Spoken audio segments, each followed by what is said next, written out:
attention, ce France-Suède peut devenir beaucoup plus dangereux qu'il n'en a l'air. Tout le monde voit la France favorite. Mais justement, c'est là que le piège commence.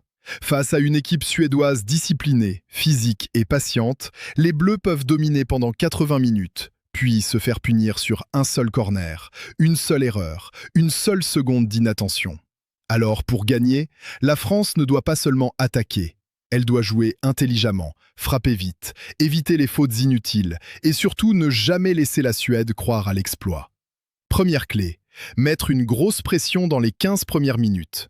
Les Bleus doivent commencer fort, presser haut, empêcher la Suède de ressortir proprement le ballon et surtout marquer vite.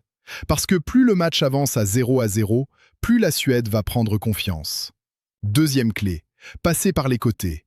Face à un bloc suédois souvent solide dans l'axe, la France ne doit pas forcer au milieu. Il faut écarter le jeu, utiliser les latéraux, provoquer les 1 contre 1 et mettre des centres dangereux dans la surface. Les changements de côté rapides peuvent désorganiser la défense suédoise. Troisième clé, éviter les fautes inutiles. C'est très important. La Suède peut faire mal sur coup franc, corner, ballon aérien. Donc les Bleus doivent défendre intelligemment, ne pas offrir de coups de pied arrêtés faciles et rester concentrés sur les seconds ballons. Quatrième clé, accélérer après récupération. La France a des joueurs rapides. Dès qu'elle récupère le ballon, elle doit se projeter vite vers l'avant. Une transition rapide peut faire très mal à une défense suédoise si elle est mal replacée. La France doit aussi varier son jeu, parfois jouer court, parfois chercher la profondeur, parfois tenter la frappe de loin. Si le jeu devient trop prévisible, la Suède va défendre plus facilement. Mais le point le plus important, c'est l'efficacité. Dans un match à élimination directe, tu peux dominer, avoir le ballon, créer des occasions. Mais si tu ne marques pas, tu peux te faire punir sur une seule action.